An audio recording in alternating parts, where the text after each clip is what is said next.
And joining us now is Zach Lahn. Zach, great to have you in the studio today. Yeah, thanks for having me come over. Yeah, absolutely. So you are running for governor. I think the first question for people is just, who are you? Tell us about yourself. It's an important question to start with. Right. Yeah, I'm a sixth-generation Iowan. I actually grew up in western Iowa. I graduated from high school in Sioux City, and I've spent my life in business and building schools and farming. And we have 7 kids, and we actually live on our family's homestead just north of Belle Plaine, Iowa, so not too far from here. It was built by my great-great-grandfather, and we bought it back into the family and restored it, and now we call it home. And as you were doing all these things and living life and living on the homestead, at what point did the idea of, hey, I should run for governor come up? You know, I think that's a really important question. I'm not a politician. I've actually never ran for office. I love the state of Iowa, truly. And I want to see it a place where my grandkids and great-grandkids want to be.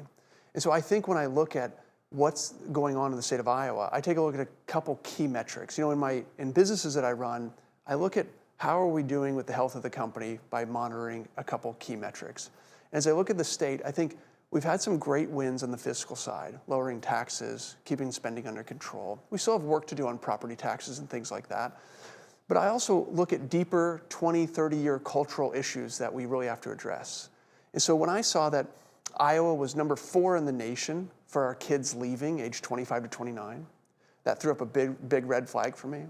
When I saw that 10,000 family farms have been lost over the past 20 years, I just knew that wasn't sustainable. And I saw a couple other things that were very important, like our ranking in education. We were once number 1 in the nation, and now we're in the bottom half. And finally, the thing I talk about quite a bit is that we have more cancer in the state of Iowa than anywhere ever in the history of human civilization. It is a generational issue, and unfortunately, most politicians won't even talk about it. But I am here to help make Iowa a better place for the next 20, 30 years for our kids, our grandkids, and great-grandkids.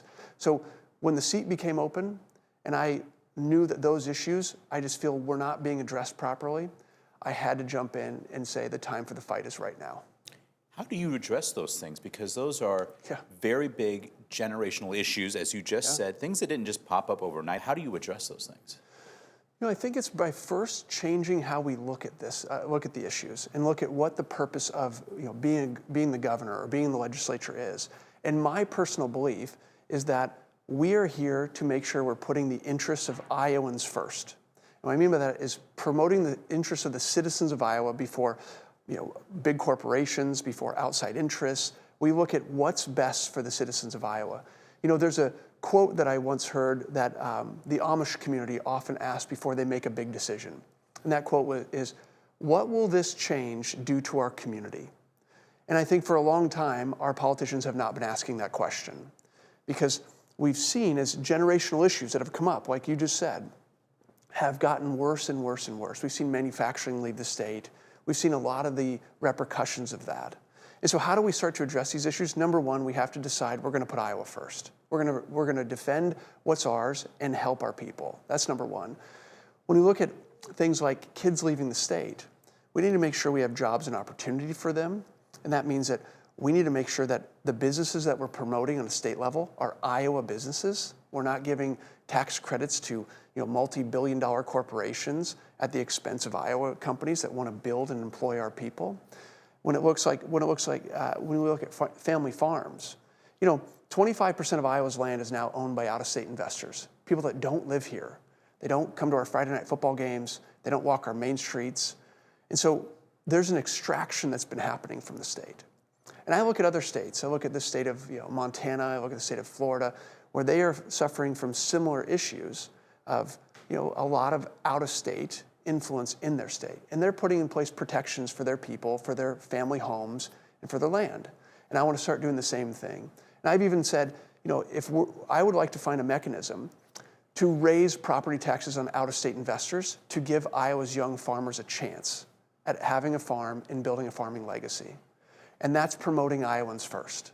And that's what we need to do in the state. And so when I look at any of these issues, that's what I'm looking at first, is how do we put the interests of Iowa's people first? We were actually the very first candidate ever in the country to be endorsed by MAHA, which is the primary group that's supporting Robert F. Kennedy's agenda in Washington, D.C. And I think the reason is, some of the issues I've talked about already, especially on the cancer rates and on water quality issues and things like that, but also just we have a fundamental belief that, we need to pay attention to what's going on in our food. We need to understand, how we're thinking about medications for kids and who's in control of those things. And we have a belief that parents should be in control of that.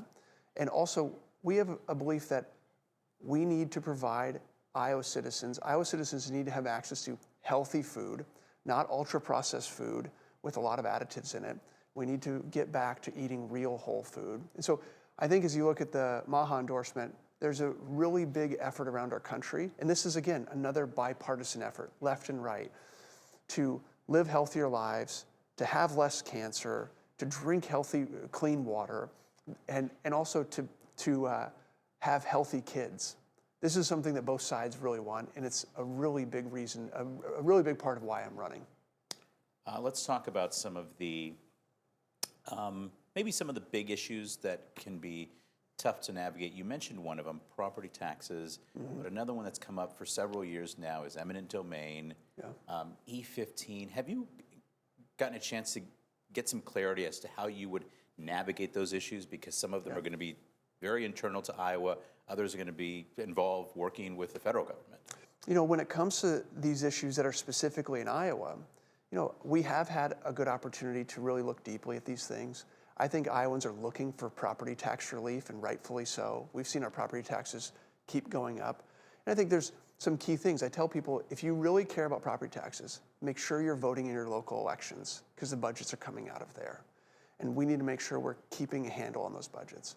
I also think there's a lot of merit to spending caps at the local level, because we see over and over again where local government spending outpaces inflation in a very large way. And so having protections in there for the citizens to make sure that local government spending doesn't get out of control is very important. Also, we need to look at things like, care who your assessor is too on property taxes, because you can freeze a property tax rate, but if there's the idea that we'll just increase valuations, then you're going to continue to pay a higher actual dollar amount. So those issues, I think, are key, and we have answers and ways to solve them. And I'm ready to jump in and start that. When we talk about issues like eminent domain, for instance, this is an issue that comes up everywhere I go, everywhere. And I understand that, because property rights are foundational to us as citizens of a state. I often say, many of our ancestors, Iowa was founded by, I think, 40% Germans were the ones that founded Iowa. And many of them left their home country, traveled 3, 4, 5 weeks on a ship to come over here, and then make it all the way to Iowa. And one of the main reasons they did that was because they could own the ground under their feet. They could actually own the ground and then pass it on to their children and their grandchildren. And so when you see an issue like the eminent domain issue that's been coming up at the Capitol, you can understand deeply why people care about this. And so I think it's been very clear that Iowans are not looking to have eminent domain for private gain, and our property rights are foundational. And so if we look at this from a first principle standpoint of how do we protect Iowans first, I think we can come to the right answers.